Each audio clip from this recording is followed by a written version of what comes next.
ไม่สูงค่าพ่อแม่พี่น้อง ทิศที่ของเขากูเจ้ากูตนกูป้าในขณะใหม่สูงค่าพ่อแม่พี่น้องที่อยู่ที่จำที่ไกลในขณะที่อยู่ในเมืองใต้ปอดปื้นเฮาขากูก็กูอองที่ขณะในวันเหมือนก็แม่นมาในวันที่10 เดือนธันวาคม 2026 นั่นในขณะวันเหมือนก็แม่นมาในวันจันทร์ในขณะเฮาหาพี่น้องนั่นก็ขาเฮาที่เป็นใจวันในขณะมาลาดโดยลองอุบโอ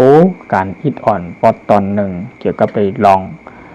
ปั่นดังหู้ดังหันถึงต่อกันนะคะในการอยู่การกินในตรงวงคนตายเฮานะคะในยามพองเบื่อเดี๋ยวนะคะเนาะ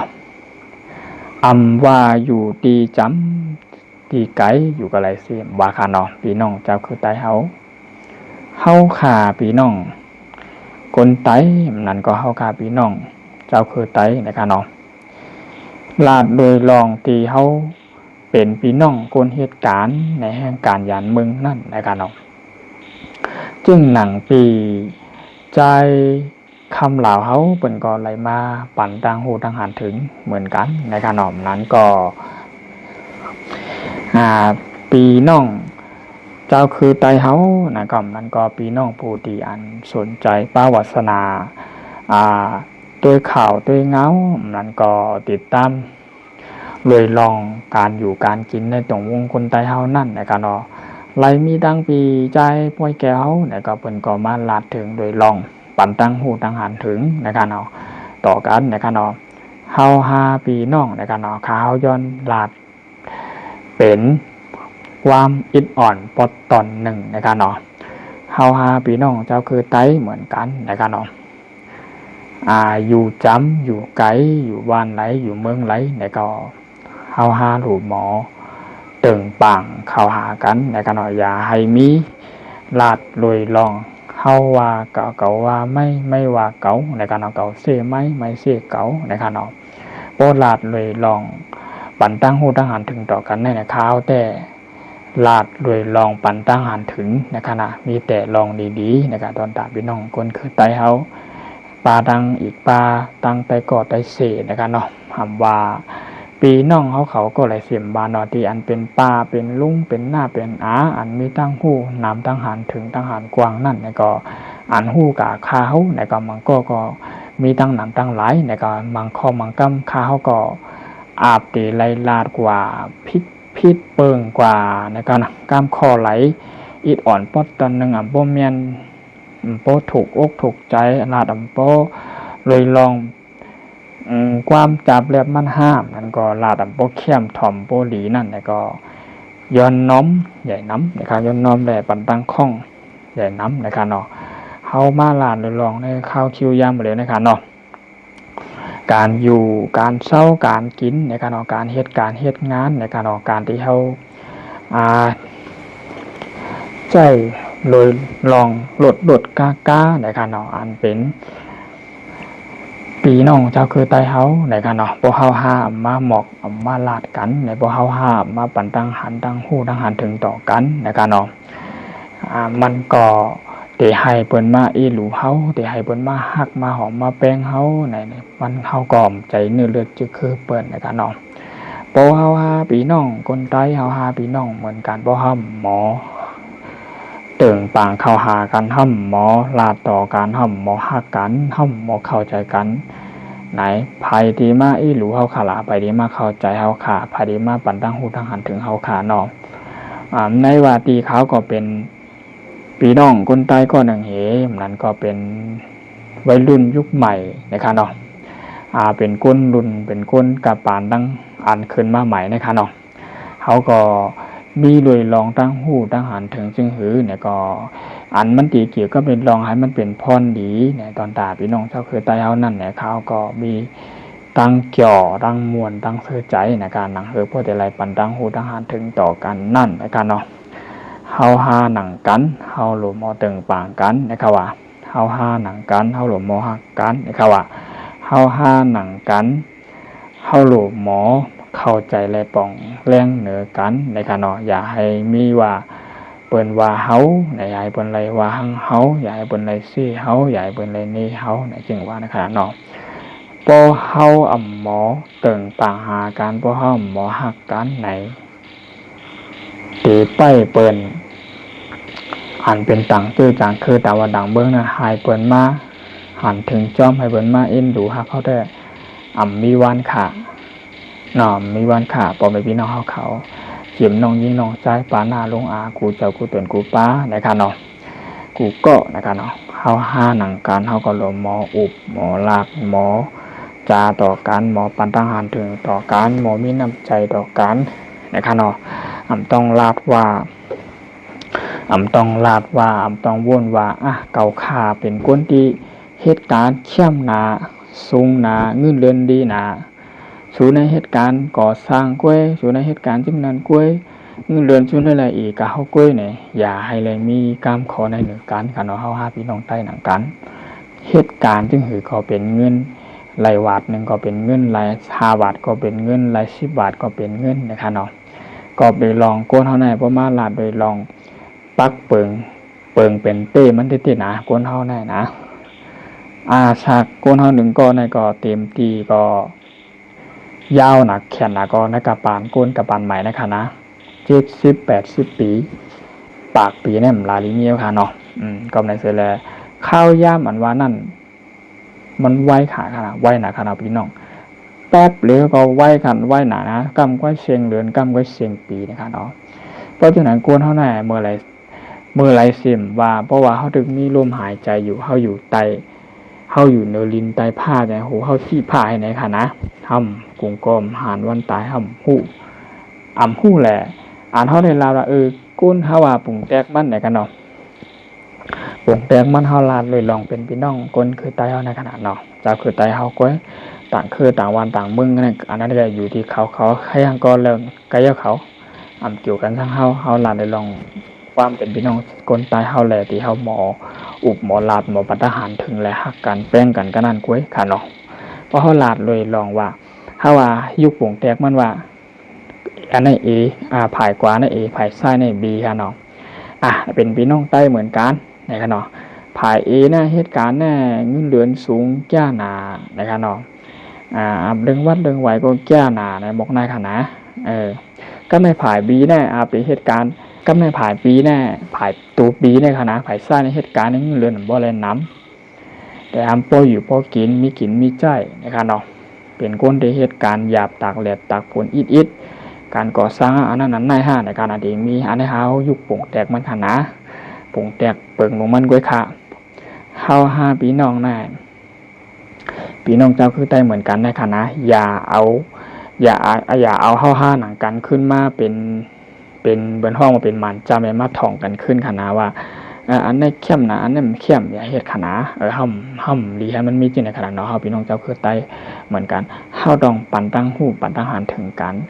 ปีหญ้าตั้งหู้อันว่านะเพราะเฮามีก็เฮาต้องแบ่งปันลัดปันโดยลองปีหญ้าตั้งหู้ว่าเป็นความลัดความจำว่าการเฮ็ดการสร้างก็ยาวขนาดอันว่าการปันพังสติการแล้วก็การปันตั้งหู้ทั้งหันถึงต่อกันในเฮาหลุมหมอมุนมีหากันค่ะเนาะเฮาหาพี่น้องเจ้าคือใต้เฮาหาพี่น้องหนังกันเพราะเฮาฮักกันหมอถึงปางกันหมอโอ้กันหมอลาต่อกันนะ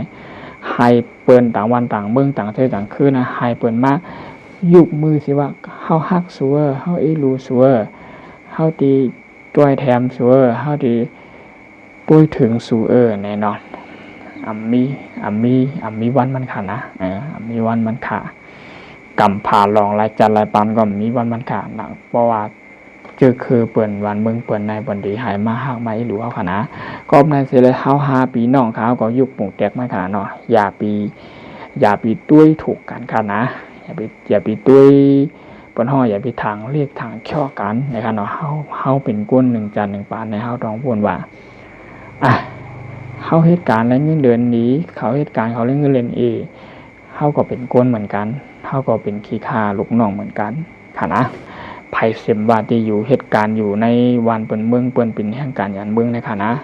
เขาก็เป็นก้นเหตุการณ์เขาก็เป็นก้นเหตุการณ์ต่างกันที่ว่าเขาเฮ็ดรายเงินเดือนดีกว่าเขาการเขาเกี่ยวกับอีกหนึ่งไหนขนาดกุ้ยประมาณล้านเลยลอง แตกกันในเฮาหาพี่น้องนั่นกันในอำดีมีทางช่อในกันอำดีมีความบาทางเล็กในกันเฮาดองมออบโอ้ถึงปางปะดังหูถึงกันเฮาดองมอเข้าใจกันเฮาลาโดยลองเฮาว่าเนาะมันจึงว่าในปี2เฮง26นั่นนะครับเนาะในปี2569นะครับเนาะ1เฮามีอีหยังพ้องเกี่ยวกับโดยลองการอยู่การกินวัฒนธรรมของเฮานะครับเนาะอ่านเฮาถูกวิไลโหมมือบองต้องลองกันห้ามนั้นก็เฮาถูกไล่โหมมือ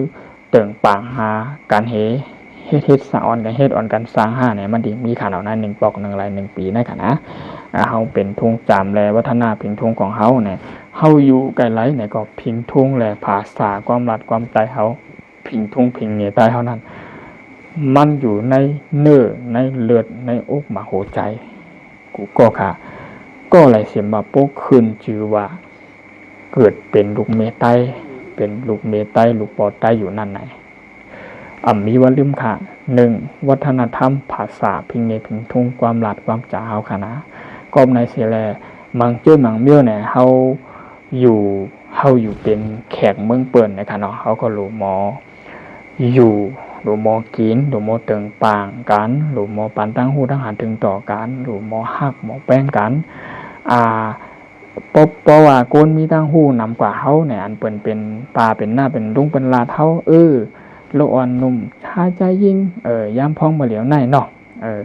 เฮาเป็นแขกวันแขกเฮือนเปิ้นก้วยเนี่ยเฮาก็หลมอยู่หมอกินนะแล้วกันเนาะเฮาหลมหมอเฮ็ดหมอสร้างนะเฮาหลมหมออยู่ให้เปิ้นฮักเฮาให้เปิ้นแป้งให้เปิ้นอีดูเฮาค่ะนะนำก็เก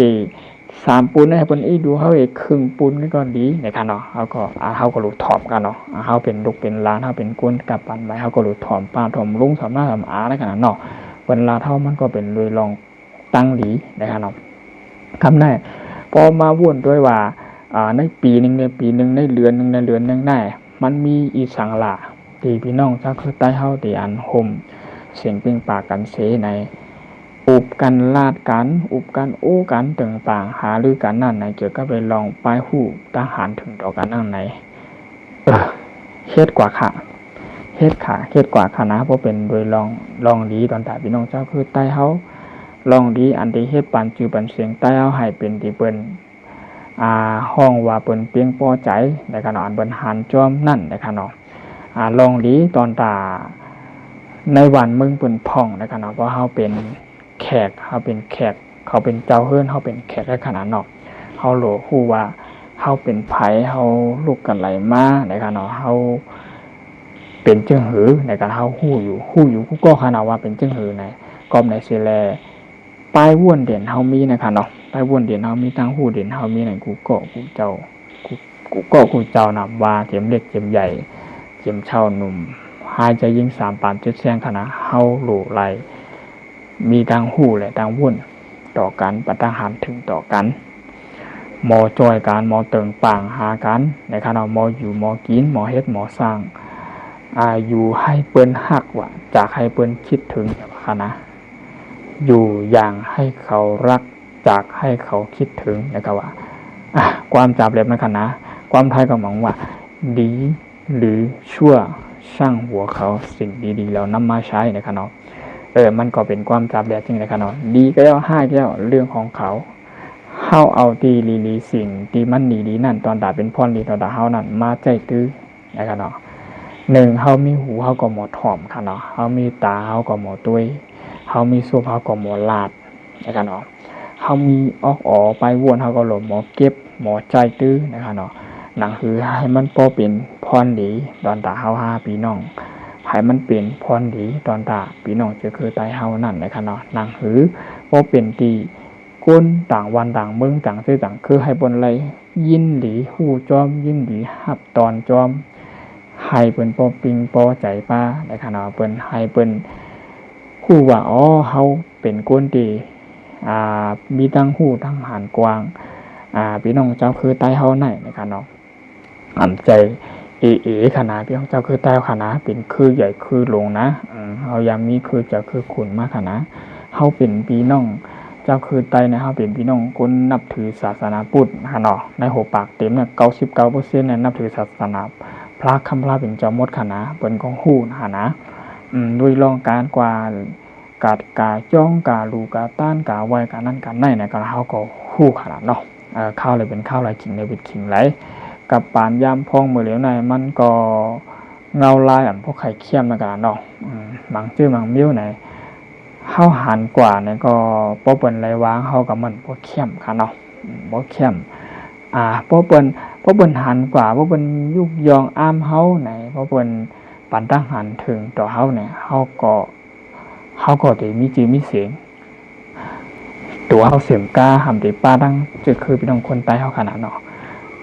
กูก็ปันนี้เฮามาพี่น้องคนใต้พี่น้องชาวไทยใหญ่เฮานะครับเนาะพี่น้องคนใต้พี่น้องชาวไทยใหญ่เฮาพี่น้องชนเผ่านะครับเนาะกลุ่มชาติพันธุ์เนี่ยมันเป็นนั้นขนาดเนาะกำแน่โบราณโดยลองอำดีน่ะพ่ออำดีน่ะเทศตั้มดีในกำเหลือค่ะนะเพราะว่ากองแล้วมี1ศอกออก1ว่าเนี่ยจังได๋ค่ะนะเพราะว่าตั้งอำดีน่ะมี1ศอกออก1ว่ากำเหลือค่ะไว้นะครับคอมได้เสียได้พวกก็อันนำฮู้ลุยลองอำไรเฮ็ดลองพริกปักเปิงอีสังนั่นอันอยู่เฮ็ดมาหากินโดยลองอำปันตั้งไม่ใจตั้งสู้ซักฮู้ไม่ใจไปหมออยู่หมอกินหมอเฮ็ดหมอสร้างนั่นเฮ็ดการเฮ็ดงานก็อำปันตั้งฮู้ไม่ใจมันก็สร้างตั้งเดือดร้อนปันไผนั่นตั้งไม่ใจดับไผนั่นค่ะอันนั้นก็ดีที่สุดค่ะแต่ก็ได้บ่มีแห่งเมียวนึงเปิ้นเลยวางเฮานะคะเนาะเปิ้นมีเลยวางเฮาเนี่ยมันจึงหางเปียงปลาก็ปลาตูมันเอาดังซ่านะขนาดพี่น้องเขาปลา1ตัวมันเอาดังซ่านะขนาดปงเนาดาแท้งมีอายหอมนั้นมันมีค่ะนะมันดินเหม็นมันมีน้ำเหม็นจวดกับมดค่ะนะก็ในสิแลตั้งดีก็เหมือนกันเฮ็ดตั้งดีเนี่ยมันหยาบบ่เฮ็ดตั้งให้มันง่ายค่ะนะข้าวตีปั่นดังหู้ดังหันถึงไปว่วนค่ะเนาะปั่นดังหันถึงค่ะนะขนาดเนาะดังหันถึงลาดเลยลองพี่น้องคนใต้เฮาชาวคือใต้เฮาพี่น้องชาวไทยใหญ่หรือว่าราชาเฮาในแขนค่ะนะผวนมีตั้งหู้ก็มีป่วนลงแหลนก็ลงแหลนปลายปียก็มีน้ำอันเห็นกะเห็นจันนี่จันจอมอันองสูงก็มีน้ำค่ะเนาะนั่นค่ะลุยลองกะปานมาแล้วเนี่ยมันเป็นกะปานลุยลองที่อันเปิ้น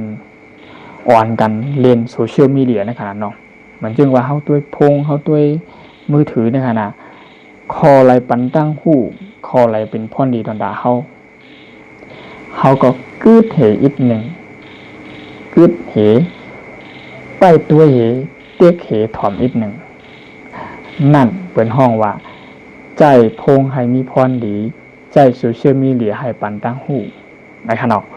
ก็ในสิแลโป้ลมหนังกลางใจค้าเฮาค่ะนะโปรกลางใจค้ากลางใจตัวก็ตาหันถึงของค้านะปัจจังว่าค่ะด้วยพงค่ะด้วยพงไก่ย่าวค่ะด้วยเกี่ยวกับเรื่องลองมือถือนะค่ะนะเฮาด้วยอินเทอร์เน็ตโซเชียลมีเดียกูเมียวนะค่ะนะ1คอไหลปันตั้งหูข้าวที่กึดเทอ่านด้วย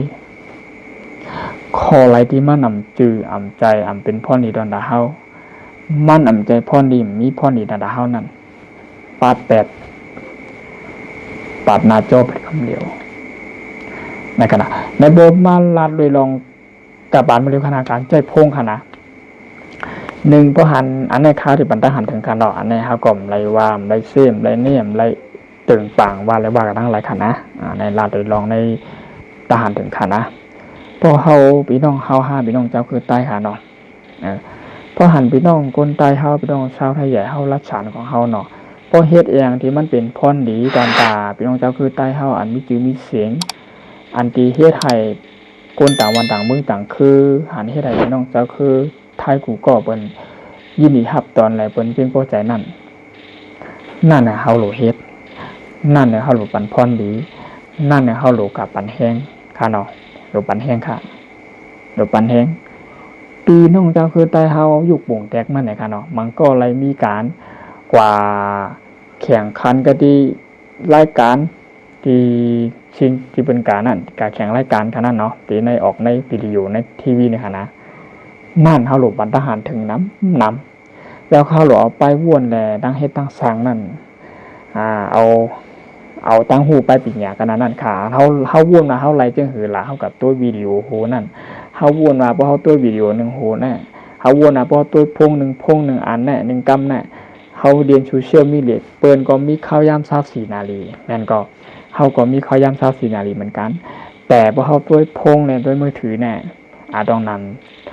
ตอนตาไปวนทหารถึงท่าได้นะค่ะได้วนว่า1ตัวแห่ปันตั้งหู้2อารัมดีก็ปัด8ค่ะนะ3ที่เป็นพรดีตอนตาเฮาหลุดตุ้ยเฮาหลุดเก็บเฮาหลุดมาใจตื้อค่ะเนาะก็เป็นด้วยลองต่างวันต่างเมืองต่างชื่อต่างคือกะไหลภายแก้วนั่นแต่ปล่อยเขาก็มันเป็นด้วยลองของเขาแต่บ่เป็นพี่น้องเจ้าคือตายเฮาเนี่ยบ่ถึงเขาเนี่ยพวกเขาอะไรยินว่าเปิ้นว่าพี่น้องคนตายเฮาว่าเนี่ยเปิ้นเซว่าเปิ้นบ่โอเคว่าในที่นี้ค่ะนะพวกเขาอะไรก็หันเหมือนถึงว่าเป็นวิดีโอว่าเป็นรูปภาพเป็นข้อความอิดอ่อนปอดตอนนั้นอันไรลาไรว่าไรชื่ออะไรนี่กันเก่าว่าไม่ว่าเก่าจังนั้นเขาได้ใครปัญหาถึงว่าอย่าไปให้มันมีจริงนั้นให้มันมีลุยลองว่า1เฮารับต่อกันนะเฮาปันทหารถึงต่อกันเฮาลาต่อกันให้เฮาปันโดยลองไปปิญญาไปวนถึงกันการอุบกันก็เหมือนกันการอุบกันจ้าการลาต่อกันในโซเชียลมีเดียอย่างแก้วค่ะเนาะพอลาเลยลองดีมันก็ดีกว่าที่ขานะพอลาเลยลองเปิ้นความไทยได้บนห้องว่าอย่าไปถังช่อในตัวเฮาตัวเจ้าเก่าเฮาต้องเป็นกวนตีอีปันตัวเฮาขึ้นอีปันตั้งวุ่นนะก็เหมือนจึงว่าการที่เฮาดีเต็กน้ำปลาในขณะที่มีอันลูกอัปป้องในขณะเนาะเปิ้นเฮาว่า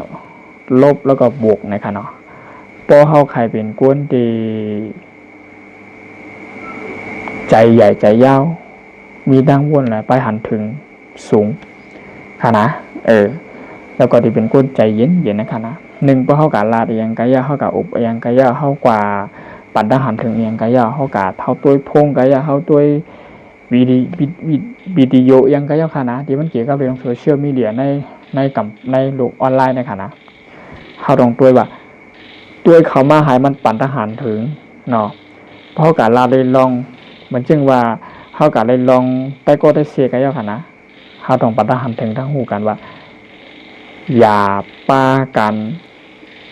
ให้มันถอยลงเฮาต้องป้ากันให้มันขึ้นในการเนาะมันจึงว่าเลขก็เหมือนกันเฮาได้นับเลขเนี่ยเฮาได้นับน้ำปาดเนี่ยอย่าคิดลบที่เขาว่านะเฮาต้องคิดบวกความมาคิดบวกหน้าเฮาก็คิดบวกที่มันเป็นโดยลองอันดีๆเพราะว่าลองลบๆเนี่ยอย่าไปเอามาใส่ในอ้อๆอย่าไปเอามาวนเฮาต้องวนที่เป็นป้ายการบวกเหมือนเฮาบวกเงินนั่นค่ะน่ะพอบวกเงินบวกเข้าไป5บาท10บาท20บาท30 40 50กำก็ถึง100ถึงพันบวกขึ้นเนี่ยดีก็จ้องดีครับพี่น้องดีเนาะดี1เงินน่ะว่าบวกขึ้นได้ดีแต่วงลบหลังลดลงค่ะล่ะอำลีค่ะปลายวนกวนเฮาก็มานั้นเนาะปลายวนกวนเฮาเหมือนกันนั้นข้าวได้ค่ะได้ปัญหาตั้งหันถึงเลยข้าวดีปั่นเอ็นปั่นแห้งค่ะพวกข้าวค่ะกับตุ้ยเกี่ยวกับไปลองก้นอันปั่นตั้งหูตั้งหันถึงเนี่ยอันนี้ข้าวยุคปุ่งแตกมันค่ะนะเลยลองปีน้องหนุ่มหายใจยิงเขาตีอันเป็นเจ้าคู่เจ้าสอนเจ้าคู่นะคะเนาะเป็นอันเฮนดิกอ่อนจันดิจันจอมมาใช่มันก็บนมาลาดเลยลองไปปีหยาค่ะนะบนลาดเลยลองเขาว่าลาดความอังเกตเนี่ยค่ะเนาะกำไทยของภาษาอังกฤษนั่นค่ะเนาะความอังกฤษนั่นมันก็เปิ้นเขียนนะครับเปิ้นมาลาดด้วยลองอังกฤษเปิ้นเอาคำศัพท์ในคณะเปิ้นเอาอังกฤษเนี่ยตูเมมาได้เปิ้นมาอ่านปันลาดปันไหนอันนี้ว่าหือในว่าหือในปองว่าหือนะครับเนาะกำแน่มันเลยพรดีมันจึงหือล่ะเฮาเป็นพ่อเป็นแม่เฮาเป็นป้าเป็นน้าเป็นลุงเฮาอ่านออกไปเฮาถ่อมได้รู้บ่เป็นความใต้บ่นำเปเป็นคำใต้ค่ะนะเฮาก็ได้ทั้งฮู้ในขณะอะไรทั้งฮู้ในปองว่าหือในปองว่าหือเนี่ยอันทำฮู้เขาดีฮู้มังเมียวในอันทำฮู้นั้นมีตั้งนำค่ะเพราะว่าเขามีปีญญากันได้ค่ะนะเพนังตัวขาวได้ขาวมีขาวหูกันได้ก้นอังหูนำในขาวก็มี ข้าวหู้ข้าววนว่าข้าวมีตั้งหู้ไปวนถึงกันไหนกวนนั้นมีตั้งหู้ไปวนถึงนำไปข้าวก็มีนะก็มาลาโดยลองกุนหนุ่มกุนไตเฮาในกับปานบ่ได้เขียนเฮียนก็เขียนลงแรงในการเรียนการสอนการลาดการจาการกว่าวันบนมึงเปิ้นอยู่ในขณะเขียนนั่นแหละพรดีมันไหนก็1เฮาได้ไล่พรดีกันนั้นมาเฮาได้ลาดมาปันลูกปันหลานลูกหลานเฮาก็ได้ไล่พึกจ้อมลาดจ้อมเนี่ยนั่นแหละบ่เป็นเรื่องเลยลองที่นั้นเฮาได้ปันแห้งค่ะปันแห้งนำค่ะปันแห้งนำบ่เป็นเลยลองที่เฮ็ดให้ปันตอนตาชื่อเสียงพี่น้องเจ้าคือใต้ให้เปิ้นบ่ไล่เพียงพอใจต่อเฮาไหนนั่นอันนั้นค่ะปัตหารถึงแต่บ่เลยลองกำพิดกันว่าบ่กันว่าก็ว่าไม่ว่าก็เถียงไม่เถียงก็ว่าฉะนั้นอย่าปีปัตหารถึงค่ะอย่าปีปันแห้งมันได้เฮ็ดให้เฮาวนลบเฮาต้องบวกเหมือนเฮานับเงินขนาดเนาะภายขวาและภายซ้ายนั้นมันบวกขึ้นได้ที่ขนาดเต็มขึ้นที่ภายซ้ายภายขวานั้นมันลดลงเนี่ยนั่นค่ะมันเหมือนจึงนั้นปลายวนโกนเฮาก็เหมือนกันค่ะนะโปลาดโดยลองปักเปิงแลปังเปิงเป็นเต้มันค่ะนะก็ในเสแลลอยลองตั้งหู้ทั้งหันถึงต่อกันนะเฮามีจึงหือเฮาก็มาลาดในกันเนาะเฮา5พี่น้องหนังกันบ่ว่าหมอฮักกันหมอแป้งกันหมอตึงปางเข้าใจเนื้อกันหมอลาบในกันหมอสอชุนเกิดก็เป็นลองดีต่อกันนั่นไหนมีไผค่ะเดี๋ยวมาจอยเฮามีไผค่ะเดี๋ยวมาฮักเฮาเปิ้นใจนึกเลยจะคือค่ะรุ่นเนาะเฮา5พี่น้องเจ้าคือไต้หนังกันเฮานำหมอฮักกันในหัวปากเต็มจะสิให้เปิ้นมาฮักเฮา1ถึง10เนี่ยเป็นความไรค่ะเป็นความไรก็ในสิได้เฮา5หนังกันเฮาก็โลมีตั้งบ่วนตั้งหันถึงต่อกันหมอบ่วนหมอขาดหมอลาดหมอจาต่อกันอย่าให้เลยมีความว่าผิดการมอการเฮาว่าสูว่าเฮาว่าสูแม่นเฮาแม่นสูจังได๋อย่าไปให้มันมีในขณะเนาะจึงคนมันจึงว่าคนอันมีตั้งหู้ไปโรงแหลนเฮาว่ายุคปงแตงมันพิจัยปอยแก้วเข้าใจค่ะเนาะเพิ่นมีตั้งหู้ตั้งหันถึงเพิ่นมาลาดถึงในลุยลองตรงวงก้นใต้เฮาว่าการอยู่การกินเป็นจึงหือเนี่ยปันตั้งหู้ตั้งหันถึงในขณะพิจัยปอยแก้วเฮาเนี่ยปลายว่าเพิ่นเป็นมีตั้งก้นมีตั้งหู้ก่อนในขณะเพราะเพิ่นมาลาดลุยลอง1กรรมมาเพิ่นมาลาดไลฟ์สด5ลาดในคลิปวิดีโอก็อะไรแก่ขณะปริมาณลาดลุยลองปันตั้งหู้ตั้งหันถึงลองวัดลองไหวการอยู่การกินในตรงวงก้นเมืองใต้เฮาค่ะนะเป็นจึงหือไหนเฮาก็โลมาฮักกันโลมฮักกันโลมแป้งกันโลมเข้าใจในการโลมป้ากันบ้วนป้ากันให้ป้ากันสร้างที่มันเป็นด้วยลองอันดีหลีตอนตาในจะคือใต้ห่มกาอันให้เป็นพรดีตอนตาวานเมืองเปิ้นอันเฮาเลยมาอยู่เศร้าทางอยู่นั่นให้มันเป็นพรดีตอนตาเปิ้นพองเนาะเลยลองพี่น้องเจ้าคือใต้ห่มกันเฮา5หนังกันเพราะเฮาหมอฮักกันปริมาเฮา5หนังกันกี่นิดเต็กเตงเฮาเปิ้นแค้นติจุ่มเปิ้นแค้นติสุนน้ำนาเฮาขนาดว่าเฮา5พี่น้องหนังกันเฮาหมอฮักกันหมอแป้งกันหมออุบหมออุ้มหมอลาตอมหมอเข้าหากันขนาดเปิ้นแค้นติอาลาเฮาขนาดบ่แม่พี่น้องกอบในสิแลลองอีสังเสมว่าเนาะว่าพี่น้องเจ้าคือใต้หำว่าอยู่ตั้งเมืองใต้ปอดปื้นก็หลายก็ย่ำว่าอยู่ก็อยู่ต่างว่าต่างเมืองเนาะเปิ้นห้องว่าความหลาดความจ๋าความพ่อมผมนั่นน่ะเป็นรองดีที่สุดหมาหน้ามีต่อกันนาล่ามข้อย่อมต่อกันพองค่าเย่าก็อย่าไปถังเรียกอย่าไปถังเรียกกันก็ในถังเรียกก็ในถังเรียกก็ไหนก็ในมีก็ในผ่านก็ในดีให้มันมีค่ะนะดีให้มันมีค่ะเพราะเป็นโดยลองต่างเมืองนะคะที่ยุคปุ่งแตกมันค่ะนะเฮาว่ายุคตูอย่างปุ่งแตกเมืองดังเมืองแถวดังอังกฤษนะครับเนาะนั่นก็ดังอเมริกานั่นใช่ไหมครับมันก็ไปทางออสเตรเลียนั่นใช่ไหมครับนะคนมีคนผ่านแน่คำค่อยแค่คำแยกคณะหักกันเมตตาเพ่งเป้งกันหมดคณะมีคนมีหนาแล้วก็มีคนผ่านหนาแล้วก็มีนายให้อยู่อย่างมีดังซื้อใจอยู่อย่างให้พอเป้งพอกินพอใจผ่านในขณะผ่านหนาล่ามมีหนาล่ามทึกป้ออยู่พวกกินใจจัดปานจัดเป็นกุ้นในเกี่ยวมนโดยลองเป็นกุ้นหนึ่งจานหนึ่งปานในขณะเนาะเดมมี โดยลองว่าอันนี้มีเหตุก็นะอันนี้ผ่านแล้วก็ได้เต็มบ่มีค่ะนะบ่แต่วันต่างเบิ่งปักเปิงวันเบิ่งไว้ได้เดดอกพวกนั้นสิแล5พี่น้องแห่งการยันเบิ่ง5พี่น้องกูก็นะที่เฮาเป็นคนใต้หรือพี่น้องชนเผ่าคนใต้เฮานะคะเนาะเฮาก็รู้หมอฮักกันรู้หมอลาต่อกันรู้หมออุโอกันรู้หมอเติงปางบันดังฮู้ทหารถึงต่อกัน แล้วก็ไปอย่าไปว่ากันนะคะเนาะโดยลองในโซเชียลมีเดียออนไลน์กูตีกูอ่านคณะอันเปิ้นลาแล้วก็เปิ้นลามากแล้วก็ไก่ยาวขาพวกเขาไก่ลาเขาลามากแล้วก็ป้อห้ำกาตอบโต้ห้ำกาลาขึ้นเนี่ยมันก็ติ่มเป็นการตอบเทียงกันพวกเขาลามากเขาคอมเมนต์มาลามวาดมาบ่แม่นเขาก็ลบข้อความมันไปได้กันนั่นก้อยอำแม่นใจเนี่ยก็ปอกไปได้กันนั่นก้อยอำปอกก็หลำปอกกันแค่ดีปล่อยไว้นะปล่อยไว้เหเป็นสักวันไหนวันหนึ่งเขาดีเข้าใจก้อยว่าอยู่ๆเขาเป็นคนนึงก็เขาดีกว่าคอมเมนต์กาว่าเปิ้นที่นั่นน่ะมันดิ่มมีค่ะนะเพราะว่าเฮามีการตอบโต้เถียงกันมันดิ่มลาเลยมีค่ะเนาะแต่ว่าตอนด่าบ่เป็นคนมีตั้งหูตั้งวนไปวนแต่ก็เปิ้นที่ลัดเซลมาในขนาดลัดเล่นหยอกลัดหยอกเล่นๆมากขนาดในขนาดมาเฮาก็ต่างวิดีโอลงกันแล้วก็มาเป็นช่องทางอะไรก็ปฏิลัดเด่นๆหยอกมาเป็นความลัดความกระปันหมาย5เป็นความไม่ความเปิ้นห้องว่าโดอ่อนวัยรุ่นนั่นกันเนาะมันลัดความเป็นแทงเมี่ยงก้นเฒ่าก้นเก๋กระปานกลางก้นเป็นจังได๋เนี่ยมันได้มีหลานเอาเพิ่นลัดเปิ้นเต็มคอมเมนต์เปิ้นลัดมามันก็เปิ้นลัดเยี่ยวลัดหยอกมันก็เปิ้นลัดมาให้เกี่ยวให้มนเปิ้นห้องหรือหาล่าให้มีตั้งซื่อใจอย่าไปให้บ้วนน้ำขนาดเนาะมันก็ลัดมาหยอกกันกันนั่นกุ้ยกันเนาะแต่บ่ลาเลยน้องเตลากันเป็นว่าให้มันป้อมมีถ่อมมีด้วยให้ป้อหลีใครเปิ้นพี่เปิ้นหม้อกันนั้นได้เฮาก็ใครมันมีจังนั้นเนาะเฮาก็คอมเมนต์เนี่ยก็เฮาก็คอมเมนต์ลองดีๆนะครับเนาะลัดทางก็ลัดลองดีๆปันตั้งฮู้ทหารถึงก็โดยลองที่มันเป็นพรดีตอนตาเฮา5พี่น้องกูก็นั่นดีที่สุดเนาะ1ปันตั้งฮู้ทหารถึงต่อกัน2การอยู่การกินการเช่าก็โลเป็นเปิ้นห้องว่าเป็นหู้เป็นเฮิกปานกันเป็นหูเป็นตาเป็นปานกันในขนมนั้นก็ปันตั้งบุญอาหารถึงต่อกัน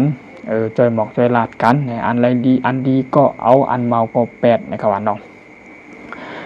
หนักนิดเบาหน่อยให้อภัยกันซึ่งกันและกันในขวานเนาะอย่าปีว่ากันอย่าปีลากันอย่าปีถังเรียกกันอย่าปีถังเชี่ยวกันในกันเนาะเขาเป็นกุนเฮา5พี่น้องชาวไต้เหมือนกันเฮาเป็นพี่น้องกุนคือเหลียวกันแล้วก็เนาะโตเฮาหมอฮักกันก็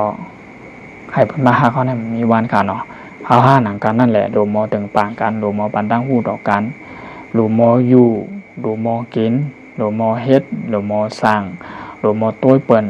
ว่าเปิ้นเป็นจึงหือเปิ้นอยู่จึงหือเปิ้นกินจึงหือในค่ะเนาะอันให้เปิ้นพออำเลยว่าเฮาอำเลยสิเฮาอำเลยเนเฮานั่นให้เป็นพรที่ดอนดาพี่น้องเจ้าคือใต้เฮานั่นจังว่าขแลพี่น้องเจ้าคือใต้เฮาหม่องก็ลงแหลนไปปีญามีตั้งฮู้ค่ะเนาะแล้วก็อันแล้วก็เฮียนก็หามที่ไหนวันใดวันหนึ่งมาก็เฮ็ดจื้อเฮ็ดเสียงปันดอนดาเจ้าคือใต้เฮาก็มีดังหนามพี่น้องเจ้าคือใต้เฮาค่ะนะอันมีดังอันดีพองอันให้ปองมันก็เป็นด้วยลองธรรมดาปางปักเปิงปานเป็นก้นเฮาเนาะบากอะไรก็เจ้าคืออะไรก็มีกูเจ้าคือนั่นแหละดีพ้องให้ป้องมีก้นเฮามีดังดีแหละก้นดังดีแหละก้นน้ำดีนะครับเนาะมันก็อยู่ว่าก้นน้ำดีเนี่ยก็มันดีว่าป้ากันหมดมันก็ใจเนาะค่ะนะก้นได้ดีเนี่ยก็เฮาก็มันดีในขนาดเพราะว่าเปิ้นหันถึงจอมเปิ้นดีจอมเปิ้นปิ๊งบ่ใจจอมมันก็มันดีอ่ะมันดีอ่ะแต่พอเปิ้นหันจอมหันถึงจอมเปิ้นใครว่าใครหลาใครว่าเปิ้นบ่ได้เฮ็ดขี้เฮ็ดป่ายจังได๋น่ะอันเปิ้นใจจื้อคือวันเบิ่งเฮานั้นเปิ้นจังนั่นก็หลายว่าเป็นพรดีเนี่ยก็เฮาก็คาใจงึ่งเวเฮ็ดให้มันดีขึ้นอันนั้นก็ค่ะเนาะได้ลองการกินกันอยู่การบัดตั้งฮู้ทหารถึงในตรงวงกลใต้เฮาขนาดเนาะเพราะใครฮู้ทหารถึงทั้งวนโดยลองอันดีอันเข้มนั่นก็ปีใจปอแก้วเฮานึงก็ค่ะเนาะนะครับก็ยอมรับว่าเพิ่นก็เป็นคนมีทั้งฮู้ทั้งวนทหารถึงจอยปันตึกโซนบันโดยลองอันแก้อัน หนังปกติเป็นยาตั้งคู่นั่นค่ะเนาะหนังปกติมีไปวนไปหันโดยลองอันดีก็อันมาก็แป๊ดนั่นค่ะเนาะมันบางคอมบางกั้มบางตอนบางวิดีโอเพิ่นก็มาลาเลยลองกำนำมาลาเลยลองปันตั้งผู้ทหารถึงค่ะเนาะในตรงวงคนใต้เฮาพี่น้องเจ้าคือใต้ไว้ขนาดเนาะลาดลองวัดลองไหวพองลองการอยู่การกินพองการเฮ็ดการสร้างกว่ามาการเฮ็ดเป็นคนพี่น้องจุ่มเจอคนใต้เฮาในขนาดเนาะเพิ่นก็มีตั้งไม่ใจต่อกันมีตั้งไข่ปันตั้งหูดังวนหันถึงต่อกันขนาดเพิ่นก็มาลาเลยลองเพิ่นก็ออกคลิปเป็นออกวิดีโอนั้นก็เป็นต่างลงตั้งตีหนึ่งเลยตีหนึ่งนั่นที่เป็นตั้งที่โซเชียลมีเดียในออนไลน์ที่มันเรียนกันเอาแต่เลยขนาดเพิ่นก็ลาเลยลองตั้งดีตั้งนั่นน่ะเนาะเพิ่นก็ลาเลยลองปันตั้งหูดังหันถึงต่อกันนะครับเนาะเฮา5พี่น้องรวมมาวนนัวไข่ใจตึงปังหากันนะครับเนาะลองการอยู่การกินนะครับเนาะการปันตั้งหูดังหันถึงต่อกันนะครับเนาะในพี่น้องชาวคือใต้เฮาหลายพี่น้องชนชาติเผ่าพี่น้องชาวใต้หลายราชาเนี่ยเพราะเพิ่นถามเฮาว่าเฮาเป็นกุนอีหยังเนี่ยเฮาก็ตอบอะไรเต็มปากเต็มคำว่าเฮาเป็นพี่น้องคนใต้หรือชาวใต้หรือราชาพี่น้องชนชาติเผ่ากลุ่มชาติพันธุ์นะเนี่ยเฮาก็ตอบเลยเต็มปากเต็มคำในขนาดเนาะว่าเฮาเฮ็ดแต่ลองดีๆก็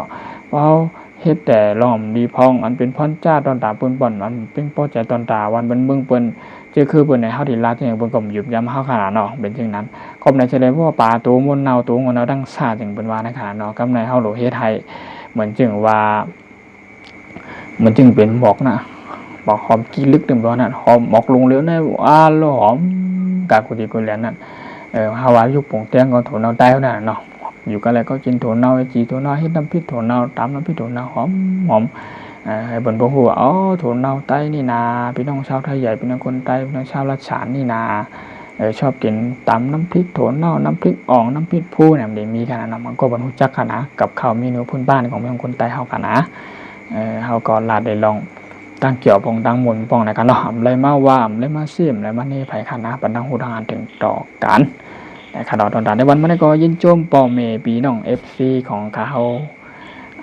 ที่เป็น FC ของเขาไม่กูช่องตั้งขนมว่าเป็นช่องตั้งนำกล่องสีเหลือง5กล่องสี2กล่องอันใครที่เขาเรียนกันเนาะในย่างพองเหลียวเนี่ยเรียนกันนำใน5ในก็ที่เป็น FC ของเขาค่ะนะก็ไรก็บ้วนว่าเป็นตั้งหูตั้งหันถึงต่อกันแล้วก็คอมเมนต์ตักท้ายเข้ามาในขณะมันแหวแห่งใจกันน้ำในขณะตอนแต่วันมันก็ยินจมขอบใจใหญ่น้ำแลย้อนให้ปอมพี่น้องเขากูจะกุนในป้าอยู่ดีกินหวานกัดเย็นคำฉาแล้วก็มีเงินมีคำในขณะหมอหักหมอแป้งหมอโหมหมอลาดหมออยู่หมอกินจอมกันในขณะอย่าไปเฮ็ดให้เปิ้นเลยว่าเลยซื้อเลยนี่เลยลาเลยหางเฮาในการเฮา5พี่น้องบ่ฮ้อมหมอหักกันไปก่อนบ่เฮาในขณะลาดเลยหมอกน้อยค่ะนะบ่ฮ้อมหมอหักกันก็เฮา5พี่น้องกันบ่ฮ้อมหมอหักหมอแป้งกันหมอลาดต่อตึงปังหากันก็มีไผที่มาหาเฮาค่ะแล้วนะมีไผที่ไม่รู้เฮาหรอมีไผที่มาจอยเฮาค่ะนะเฮาหาหนังกันหลหมอเฮ็ดโดยลองที่มันเป็นพรดีตอนตาจากไปเฮาที่มันเป็นพรดีตอนตาในตรงวงคนใต้เฮาน้ำเลยค่ะเนาะโอเคค่ะเนาะใหม่สูงก็ค่ะจมขอบใจอย่างนั้นมาก็พ้นขนาดที่คำว่าปั่นแห้งข้าวใหม่สูงค่ะไม่ได้ก็มาเลยลาดเลยลองปั่นตั้งหูตั้งหันถึงกันในการในตรงวงคนใต้เฮาก็จะกุศลกุศลบ้างค่ะเนาะใหม่สูงค่ะ